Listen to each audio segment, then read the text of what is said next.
ذالک من انباء القری، قرآن اب یہ سارے واقعات بیان کر کے نوح علیہ السلام کا واقعہ، قوم عاد کا واقعہ، قوم سمود کا واقعہ، اور پھر اللہ نے لوط علیہ السلام کا واقعہ، پھر اس کے بعد شعیب علیہ السلام کا واقعہ، اور پھر اللہ نے چھٹے نمبر پہ حضرت موسیٰ علیہ السلام کا واقعہ بیان کر کے بتایا۔ 6 واقعات بیان کیے۔ ذالک من انباء القری، اے محمد صلی اللہ علیہ وسلم یہ بستیوں کی خبریں ہیں، نقصہ علیک جو ہم آپ کو پڑھ کے سناتے ہیں، منہا قائم ان میں بہت سی ابھی بھی باقی ہیں، باقی کا مطلب ان کے نشانات باقی ہیں، وحصید اور بہت سی بستیاں تو کٹ چکی ہیں، ان کے نشانات ہی ختم ہو گئے۔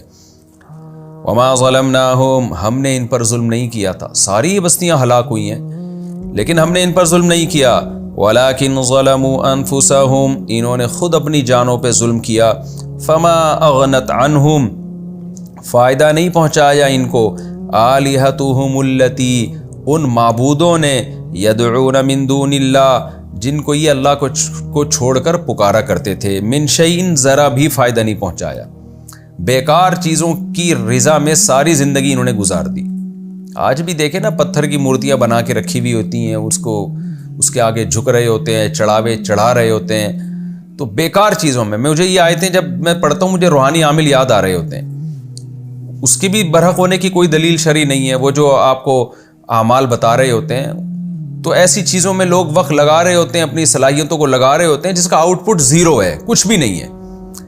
تو اسی وجہ سے سورہ کہف میں اللہ نے کیا فرمایا، الذین ضل سعیہم فی الحیاۃ الدنیا وہم یحسبون انہم یحسنون صنعا، بہت سے لوگ ایسے ہیں جن کی کوششیں بیکار ضائع جا رہی ہیں لیکن وہ یہ سمجھ رہے ہیں کہ ہم عمل بہت اچھا کر رہے ہیں۔ تو وجہ کیا ہے کہ ان کے پاس اس عمل کے اچھے ہونے کی دلیل نہیں ہے، بس ادھر سے فلاں بزرگ سے سن لیا، فلاں عامل سے سن لیا، فلاں روحانی علاج والے سے سن لیا، اپنے باپ دادا سے سن لیا، اپنے کلچرز کو دیکھ لیا، اسی کو دیکھ کر صحیح اور غلط کا فیصلہ کرتے رہتے ہیں۔ تو ایسے لوگ ہیں کہ جو محنت تو کر رہے ہیں لیکن ان کی محنت بالکل رائیگاں جا رہی ہے، بیکار جا رہی ہے۔ تو یہاں بھی اللہ کہتے ہیں انہوں نے جن لوگوں کو معبود بنا کے ان کی پرستش کی تھی، ان کی پوجا پاٹ میں لگے رہے، چڑھاوے چڑھاتے رہے، قربانیاں دیتے رہے، وہ معبود ان کے جب خدا کا عذاب آیا ہے تو من شیء ذرہ برابر بھی کام نہیں آئے، لما جاء امر ربک جب تیرے رب کا حکم آ گیا، وما زادوہم غیر تتبیب، اور چلو یہ ہوتا کہ فائدہ نہیں آتے تو نقصان تو نہ پہنچاتے نا، لیکن قرآن کیا کہہ رہے ہیں، ان معبودوں نے اضافہ نہیں کیا غیر تتبیب سوائے نقصان کے، یعنی نقصان میں انہوں نے اضافہ کر دیا۔ کیا مطلب کہ ان معبودوں کی عبادت سے حاصل بھی کچھ نہیں ہوا، الٹا نقصان ہوا، اللہ کا عذاب آ گیا ان کے اوپر۔ آج بھی یہی ہوتا ہے، جب آپ روحانی علاج والوں کے پاس جاتے ہیں نا تو جن چڑیل بھوت تو بھگاتے نہیں ہیں، وہ آپ کو اور مصیبتوں میں ڈال دیتے ہیں۔ وہ لوگ آپ کسی غلط ڈاکٹر یا غلط حکیم سے جب علاج کراتے ہیں تو صرف یہ نہیں ہوتا کہ فائدہ نہیں ہوتا، بلکہ اس کی غلط دواؤں سے آپ کو الٹا نقصان ہونا شروع ہو جاتا ہے۔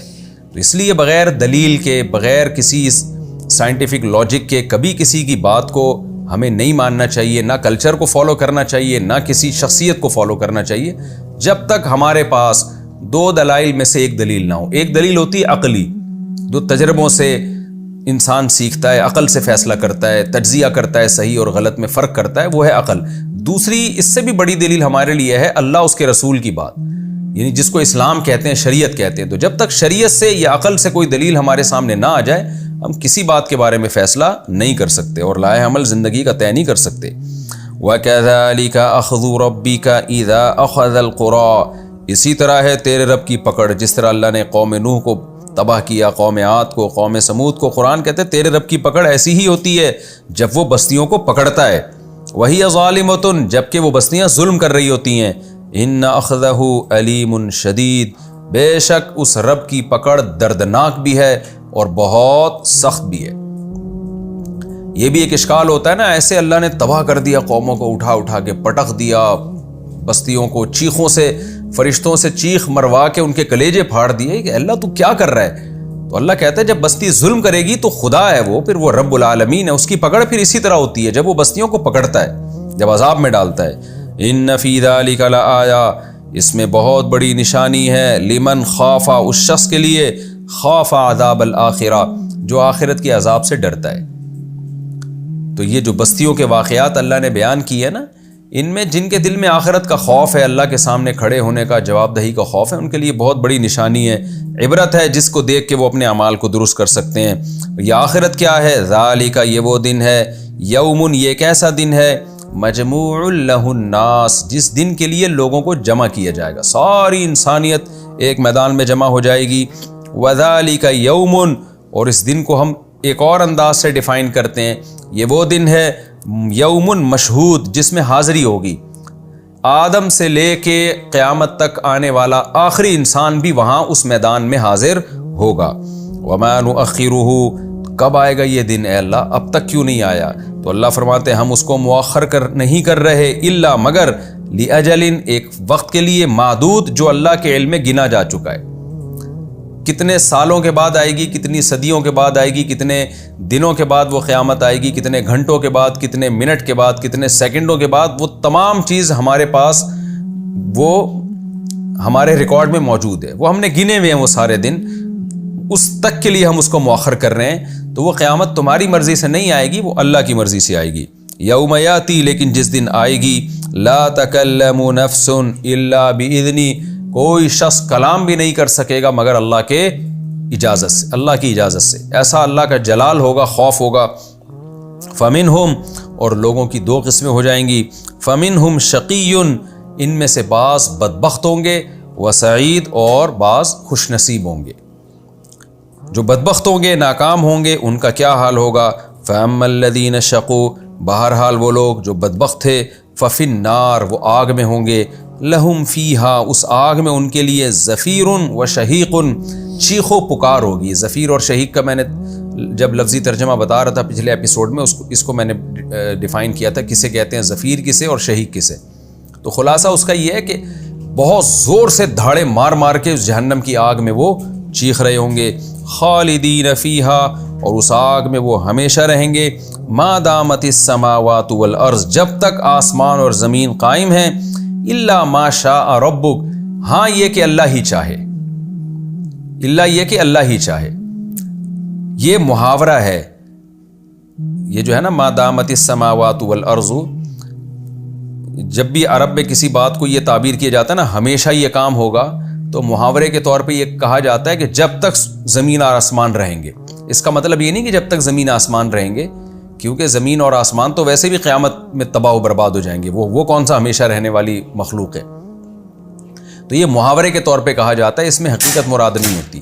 وجہ اس کی ہے کہ قرآن مجید میں 20 مقامات پہ اور احادیث میں بھی 20 مقامات پہ یہ مضمون آیا ہے کہ جہنم کبھی فنا نہیں ہوگی، خالدین فیہا ابدا۔ قرآن کہتا ہے وہ جہنم میں رہیں گے ابدا، ہمیشہ ہمیشہ۔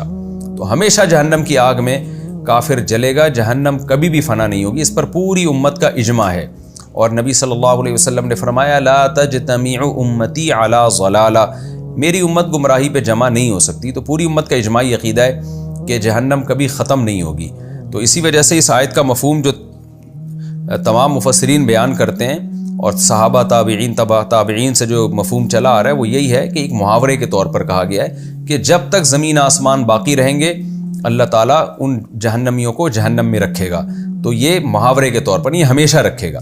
آج بھی ہم کہتے ہیں نا جب تک سورج چاند رہے گا، بھئی فلانا تیرا نام رہے گا، اور جب تک جو ہے وہ سورج چاند باقی ہے یہ کام ہوتا رہے گا۔ تو یہ ہم ہمیشہ سے کسی چیز کو تعبیر کرنے کے لیے یہ محاورہ استعمال کرتے ہیں۔ تو عرب میں یہ محاورہ بہت ہے، ما دامت السماوات والارض، جب تک آسمان زمین رہیں گے۔ تو قرآن میں مجاز کا استعمال بھی بہت زیادہ ہوا ہے۔ مجاز کا مطلب کیا ہوتا ہے کہ جو لفظ ہے اس کے حقیقی معنی مراد نہیں ہے، بلکہ اس کے مجازی معنی مراد ہے۔ قرآن بھی عربی زبان میں نازل ہوا، تو عربی کے تمام محاوروں کو اس میں اعتبار کیا گیا ہے۔ الا ما شاء ربک، الا یہ کہ تیرا رب چاہے۔ دوسری مقام سے ہمیں پتہ چلتا ہے کہ رب چاہے گا نہیں، یعنی آپ کو اشکال ہو سکتا ہے اس آیت میں کہ اللہ نے کہا کہ جو جہنمی ہیں وہ ہمیشہ جہنم میں رہیں گے، الا ما شاء ربک، الا یہ کہ تیرا رب چاہے۔ تو یہ اصل میں یہ بتانے کے لیے ہے کہ اللہ چاہے تو جہنم کو ختم بھی کر سکتا ہے اور کافر کو جہنم سے نکال بھی سکتا ہے، اللہ مجبور نہیں ہے۔ لیکن دوسرے مقام پہ قرآن میں درجنوں جگہ یہ ہے کہ اللہ چاہے گا نہیں، اللہ یہی چاہے گا کہ یہ ہمیشہ جہنم میں رہیں، اور یہ بہت زیادہ وضاحت کے ساتھ یہ مضمون قرآن و حدیث میں۔ البتہ اس امت میں صرف ابن تیمیہ رحمہ اللہ تعالیٰ 7ویں صدی ہجری میں ایسے گزرے ہیں جنہوں نے اس آیت کی روشنی میں استدلال کیا ہے کہ جہنم کروڑوں خربوں سال جب کافر کو جلائے گی تو اس کے بعد جہنم کو اللہ ختم کر دیں گے اور کافر کو بھی اللہ تعالیٰ ختم کر دیں گے. یہ ان کا ایک تفرد تھا جو پوری امت میں کسی نے بھی اس تفرد کو لیا نہیں ہے کیونکہ اجماع امت کے خلاف تھا یہ. لیکن بہرحال ان کی ایک رائے تھی کہ جہنم کروڑوں خربوں سال کے بعد جو ہے جا کے اللہ تعالیٰ جہنم کو فنا کر دیں گے, ختم کر دیں گے. اور انہوں نے اس دعوے پر کچھ صحابہ کے اقوال بھی نقل کیے ہیں, عبداللہ بن مسعود سے اور بعض دیگر صحابہ سے, لیکن وہ کوئی بھی ایک قول بھی ایسا نہیں ہے جس کی کوئی صحیح سند ہو. بالکل موضوع من گھڑت روایتیں ہیں جس کی وجہ سے علماء نے اس قول پہ رد کیا ہے. آگے اللہ فرماتے ہیں ان ربک فعال لما یرید, بے شک تیرا رب جو چاہتا ہے کر گزرتا ہے. لہذا تیرا رب اگر چاہے تو وہ جہنم کو ختم بھی کر سکتا ہے. یعنی کوئی مجبور نہیں ہے وہ کہ وہ ہمیشہ ہی جہنم کو باقی رکھے, لیکن وہ چاہے گا نہیں. دوسرے مقام پہ ہمیں پتہ چلتا ہے کہ وہ چاہے گا نہیں ایسا, تو اس کی چاہت یہی ہے کہ وہ ہمیشہ کے لیے جہنم کو باقی رکھے گا. وَأَمَّا الَّذِينَ سُعِدُوا, اور وہ لوگ, اچھا ایک تفسیر اس کی یہ بھی کی گئی ہے کہ خالدین فیہا ما دامت السماوات والارض الا ما شاء ربک. ما شاء ربک کی ایک تفسیر یہ بھی کی گئی ہے کہ خالدین فیہا, جہنمی ہمیشہ جہنم میں رہیں گے جب تک زمین آسمان ہے. یعنی ہمیشہ, یہ زمین آسمان جب تک ہیں یہ ہمیشہ سے کنایا ہے یہ بتانے کے لیے کہ ہمیشہ رہیں گے. الا ما شاء ربک, الا یہ کہ تیرا رب چاہے تو کسی کافر کو توبہ کی توفیق دے دے وہ دنیا میں. اس کو کہتے ہیں مستثنا منقطع, کہ تیرا رب چاہے تو پھر اس شخص کو جو بدبخت آدمی ہے وہ ہمیشہ نہیں رہے گا بلکہ اس کو اللہ توبہ کی توفیق دے دے گا, جس کا نتیجہ کیا نکلے گا, وہ ایمان پہ مرے گا اور ایمان پہ مرنے کے بعد اپنی سزا کھانے کے بعد وہ جہنم سے نکل آئے گا. تو یہ بھی ایک آیت کی تفسیر کی گئی ہے دوسری آیتوں کی روشنی میں کہ اللہ اگر چاہے گا تو کافر کو جہنم سے نکالے گا, مگر نکالے گا کیسے؟ اس طریقے پر جس طرح سے دوسرے مقامات پہ بیان کیا گیا ہے کہ وہ کافر گناہوں سے توبہ کی توفیق تو اس کافر کو نہیں ملی لیکن کفر سے توبہ کر لی. اب گناہ ہے لیکن ہے مومن ہو گیا, تو اب اللہ اس کے حق میں کیا کرے گا کہ اس کو جہنم میں ڈالے گا. اور ما شاء ربک کا مراد ہے من شاء ربک, جس کو اللہ چاہے, تو جس کو چاہے گا نکال دے گا, تو اسی کو چاہے گا جو جس کی ایمان پر موت واقع ہوئی ہوگی. تو اب اس آیت کا اس لحاظ سے تفسیر کیا بنے گی؟ وہ تفسیر یہ بنے گی کہ جو لوگ بدبخت تھے وہ جہنم میں رہیں گے اور وہاں وہ چیخو پکار کریں گے اور اس جہنم میں وہ ہمیشہ رہیں گے جب تک آسمان زمین باقی ہیں, یعنی ہمیشہ رہیں گے. ہاں الا ما شاء ربک, ہاں وہ شخص جس کو اللہ چاہے. تو وہ کون سا شخص ہوگا؟ جو ہوگا تو بدبخت اور جائے گا بھی جہنم میں لیکن ہوگا مومن, وہ تو مومن کو اللہ تعالیٰ نکال دیں گے. تو یہ بھی اس آیت کی ایک بڑی مضبوط تفسیر ہے, یہ بھی کی گئی ہے. وَأَمَّا الَّذِينَ سُعِدُوا, اور وہ لوگ جو نیک بخت ہوں گے, کامیاب ہوں گے, فَفِي الْجَنَّةِ, وہ جنت میں ہوں گے, خالدین فیہا, ہمیشہ اس جنت میں رہیں گے, ما دامت السماوات والارض, جب تک آسمان اور زمین باقی ہے, الا ما شاء ربک, الا یہ کہ اللہ چاہے کسی کو. اب اس میں بھی یہ ڈر لگ رہا ہے کہ اچھا یعنی جنتی ہمیشہ جہنم میں تو رہیں گے جب تک آسمان زمین باقی ہے, تو وہ تو میں نے بتایا ایک محاورہ ہے آسمان زمین باقی ہے, اس کا مطلب یہ نہیں کہ جب تک آسمان زمین باقی ہے مطلب ہمیشہ رہیں گے. لیکن اگلے جملے سے انسان ڈر سکتا ہے کہ الا ما شاء ربک, اچھا کوئی ایسا بھی ہوگا جس کو اللہ جنت سے نکال دیں گے. تو آگے اللہ نے اس وہم کو ختم کر دیا کہ جہنمیوں کے بارے میں تو یہ امکان ہے کہ کوئی جہنم میں جا کے نکل آئے, جنتیوں میں یہ امکان نہیں ہے. کیوں؟ عطاءً, یہ ایک ایسی عطا ہوگی جنت غیر مجزوز, جو ختم ہونے والی نہیں ہے, جس میں انقطاع نہیں ہے. تو کیا مطلب؟ اللہ چاہے گا ہی نہیں ہے, یعنی اللہ چاہے تو جنتی کو جنت سے نکال تو سکتا ہے, یہ اس کی قدرت ہے, لیکن عطاءً خبر ہماری یہ ہے کہ یہ ایک ایسی عطا ہے غیر مجزوز جو کبھی ختم ہونے والی ہے نہیں, یعنی اللہ چاہے گا نہیں, اس لیے اللہ نے خبر تمہیں یہ دے دی کہ میں ہمیشہ جنت میں رکھوں گا. تو جہنم کے بارے میں تو اللہ نے جب آیت بیان کی نا تو اس میں یہ نہیں کہا کہ یہ ایسی سزا ہے جو غیر مجزوز ہے, جو کبھی ختم نہیں ہوگی. دوبارہ اس آیت کو دیکھیں, جہنم کی آیتوں میں کیا فرمایا کہ ہمیشہ خالدین فیہا, جہنمی ہمیشہ, جو بدبخت لوگ ہیں ہمیشہ جہنم میں جلیں گے جب تک زمین آسمان باقی ہیں, یعنی ہمیشہ جہنم میں جلیں گے, الا ما شاء ربک, سوائے اس شخص کو جس کو اللہ چاہے نکال لے. تو یہ کون ہوگا؟ جو مومن ہوگا جہنمی لیکن ہوگا مومن. کیوں؟ آگے اللہ نے یہ نہیں فرمایا کہ ایک ایسی سزا ہے جو کبھی ختم نہیں ہوگی. کیوں؟ پھر اس کا مطلب یہ ہوتا، یہ وہم ہو سکتا تھا کہ ایک طرف اللہ کہہ رہا ہے کہ جس کو اللہ چاہے گا نکال لے گا، دوسری طرف اللہ کہہ رہا ہے کہ ہمیشہ ہی جہنم میں رہیں گے وہ.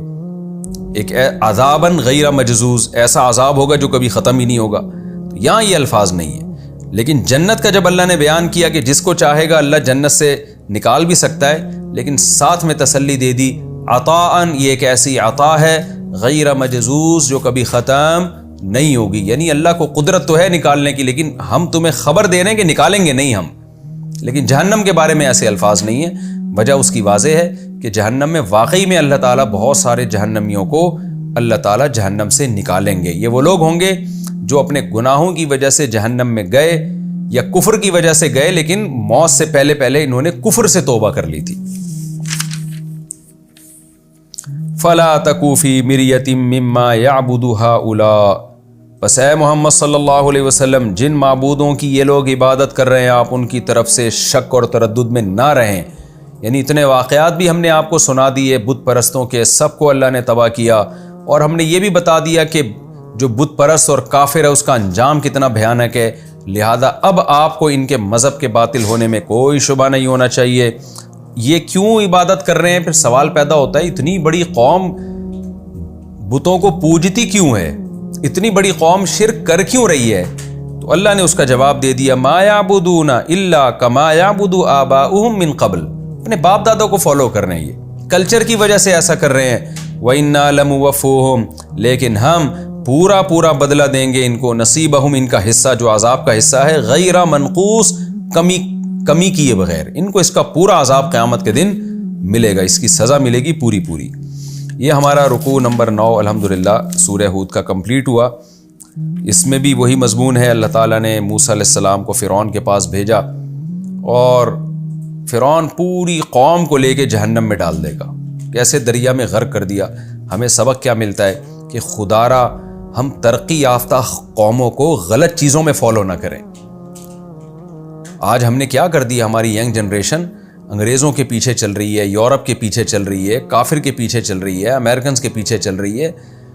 یہ نہیں دیکھ رہے کہ کس چیز میں وہ صحیح ہیں، کس چیز میں وہ غلط ہیں. بس چونکہ وہ ترقی یافتہ ہیں لہذا وہ صحیح ہیں، ہر چیز میں وہ صحیح ہیں. تو ایسا نہیں ہوتا. ایسا نہ ہو کہ وہ جہنم کا ایندھن بنے اور آپ کو بھی اپنے ساتھ جہنم کا ایندھن بنا دیں. ترقی یافتہ تو فرعون تھا، موسیٰ علیہ السلام تو ترقی یافتہ نہیں تھے، لیکن حق پر موسیٰ علیہ السلام تھے. تو قرآن کہہ رہا ہے فرعون جہنم میں خود بھی جائے گا اور اپنے ساتھ ایک پوری قوم کو جہنم کا ایندھن بنا دے گا. اور پھر اللہ نے اس کے بعد ہمیں بتایا کہ نیک بخت لوگوں کا کیا انجام ہونے والا ہے اور برے لوگوں کا کیا انجام ہونے والا ہے. کتنا سخت ترین انجام ہے برے لوگوں کا کہ وہ جہنم کی آگ میں کیسے چیخیں گے، دھاڑے ماریں گے. اللہ ہمیں اس برے انجام سے محفوظ رکھے.